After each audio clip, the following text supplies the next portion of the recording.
All right, so this is how I lost $1,063, I think was the number. Today, day trading on NASDAQ. So here was the long we took. As you can see here, we got wicked out and then we rallied up and would have basically made, yeah, probably like 2,500 bucks or so today. Pretty unfortunate. I didn't hit take profit 3. It was kind of a weird day. There was FOMC today. That could have been part of the price action being somewhat weird. But either way, it was a good setup. I'm not mad at my execution at all. It's just unfortunately did not play out. So let's just go into it. Basically, we got market open here, right here. Right away, we swept, which was New York lows. So we swept that. Then we came down and we swept these other hourly New York lows. ES was even lower. It came down. It was at this point. So it didn't come down to New York lows yet, but it came down a lot further because NASDAQ was just under the previous New York lows. And then it was in that 1 hour low. It just came a lot lower on ES. It wasn't technically an SMT because it didn't come down all the way to these lows, but it was just looking a lot lower. So that's why we took it on NASDAQ. Um, and then from there, we get the typical, we get some movement up and we get retracement, got equilibrium right here. So you can see, hit that. And then we got candle up, which is 5 minute break structure, as you can see right here. Broke above, so we're on the 1 minute, looking for a 1 minute break, which was right away actually, as soon as that closed, because that candle closed at 8:55. So it would have been right here. So we longed right here, already in a 5 minute uptrend or 1 minute uptrend, so we didn't have to wait for that. And I would typically put my stop under the second 1 minute low. We put it under the first right here. So technically that is the only execution mistake I made today. But the second 1 minute low was all the way down here. And take profit one. We had these New York highs, but I was trying to target the London highs. So I wasn't really worried about this one. Exactly, I just had it in mind. And then, yeah, so we would have had a negative risk reward with that. So in that case, I just wouldn't have taken it, but I really knew we were going to be moving up here. So I entered at the first 1 minute low. So I would have still been in this, but I mean, it wouldn't have been worth it to take. It's such a bad risk reward. So we're there. And then I did wait, actually, so I did not enter up here. We waited. I could have entered right there, but we waited instead of waiting for that. We were kind of basically waiting for a different 1 minute low to get put in so that I could put the stop here. And I basically waited for it to come into equilibrium. So it came into equilibrium. We got an entry like, it was like right here or something. So we had down candles, but we never got the next up candle. So it didn't technically make a low until right here after we got stopped out. So the low would have been right there. And then basically entered like that. And as you can see, we get wicked out a couple times, and then we actually start making the move and go all the way up. So pretty unfortunate. It could be with FOMC, the price action, and just that, but also at the same time, I didn't put the stop right. I could have maybe put it like right here, which would have been better. I mean, it's not a low, but I mean, it's just another point maybe. I should have just been a little bit safer, I guess, in how I did this. I should have waited for this low to get put in. If I could have had that, then we would have that low, and then we could have got in right here, got 1 minute break, and then that, and at least we're almost a 2R for that, even though it wouldn't have hit at that take profit. Another weird thing, so I mean, yes, there was no technical SMT, but as you can see, like how far low, how far down that move down came on NASDAQ versus ES, which was right here. So we're like over halfway down into that the other New York session compared to this, we're much higher. So that was mostly my indicator because there was no, other than that, there wasn't any SMTs per se to take it off of exactly.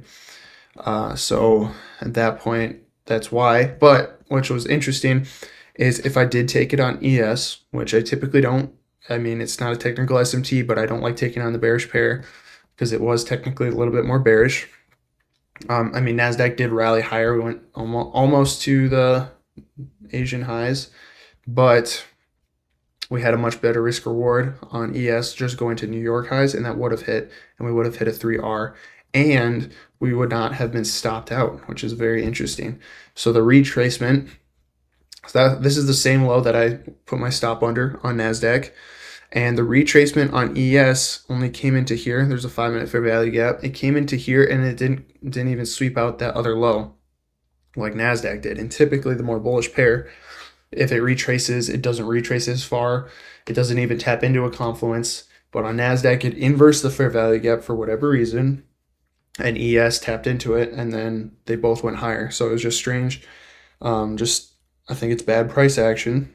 Honestly, I'm not trying to say that to make myself feel better, but for the price to inverse the more bearish pair to inverse a fair value gap and then to move higher is not a sign of good price action. It's a sign of bad price action. So that is my indication of the main reason why this failed.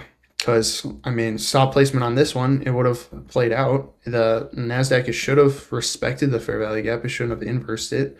If it would have respected it, I would have still been in here. So as you can see, fair value gap right here. This candle, this candle should have hit and we should have kept going, but instead we inversed it and then we decided to go up. So I do think it's a bad price action kind of thing. I think this is just one of those trades that even if you execute it almost flawlessly, it's just not going to play out, and there's trades like that. So pretty unfortunate. So yesterday we did break even, just above break even, because we hit that win. We hit a solid win, but it was on a quarter risk. I think I recapped that trade. I might not have recapped that trade, honestly. If not, I will try to recap it. I can't really remember. It's been a long couple days. But if I didn't recap yesterday's trade, we basically took a loss going long and then took a win going short. The win was about 3 point something R, almost 4R, but it was on a quarter risk. So we went just over break even for yesterday. And then before that, there was 4 losses in a row. So then basically today is the 5th loss. So we're on a 5th loss losing streak, the worst one I've ever had. Pretty unfortunately, in this losing streak, we had one trade that was bad, not insanely bad, but it was a couple rules broken, a little bit impatient on my entry. And then other than that, the other 4 with this one included good execution trades. For the most part, 8 of 10 or 9 of 10 execution. Just unfortunately, bad variance and stuff like that of why I took these losses. So with the 5 loss losing streak, we're halfway to drawdown because if you know, I have a 10 loss streak buffer on my funded accounts. So we're going to be de-risking again, which is unfortunate. I really don't want to de-risk at this point because the last time this month that I de-risked after a losing streak, took all the losses on full risk, de-risked, took all the wins on half risk, re-risked again, started this losing streak, took all the losses on full risk. So I'm negative on the month currently. I've never had a negative month. This could be the first one just because of all this bullcrap. But I mean, that's over like 26 months of data. To not have a single losing month is really good. So if I take one, I take one. Hopefully it's not a crazy bad one. But I am up 8R on the month. So if I would have just stuck full risk throughout the whole month, we would be up 8,000 currently. So it's just slightly unfortunate that we are negative, even though we're up 8R. So I mean, it's basically showing that my execution is there, my edge is there. I'm trading well. I'm not screwing up everything with trading. It's just the risk because I'm taking bigger losers than I'm taking winners.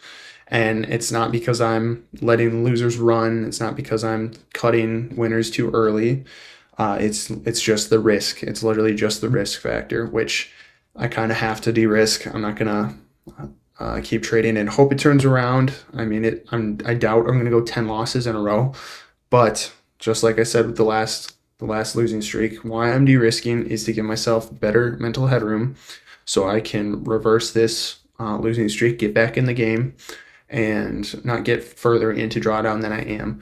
So that is what we're going to do. We're going to de-risk once we get to a point of having enough capital to full risk, and as well as having good execution at that same time. We're going to go back to full risk. And if it takes a week or two, that's fine with me. It's going to slow what I wanted to do with my time frame with quitting my job, but trading correctly, trading skillfully, trading the way that the 10% would over the 90% of losers is the way I want to be. And I'm not trying to just get that goal of, man, I want to quit. I want to do this fast. That's why people fail. That's why the 90% of traders fail. So I'm seeing what they would do, what most people would be doing. They would keep the risk. They would trade every day. They would add another funded account to increase the risk without having a half risk that one, even though they're in drawdown. And I'm not going to do any of those things because I know that's what the majority of people do, and the majority of people are losers. So that's why I am taking the opposite path, the path of more difficulty, and I know that's what's best for me. So with that being said, we will see what happens in the next 2 days. Next 2 days have no news. We will be trading them half risk again. Hopefully this turns around quickly. But I mean, I'm just going to execute, get my inputs in correctly. I know my edge works. I literally have a better strategy now. It's just the unfortunate part of being in the loss streak already by the time I finish that pattern and increase my win rate. So I just need some time. I just need time, and we'll be back in this thing, and we'll be back turned around and in a better position than at this point in time as well. We'll catch you guys in the next one. Have a good day. Do something to get better at your skill, and we'll catch you in the next one. Peace.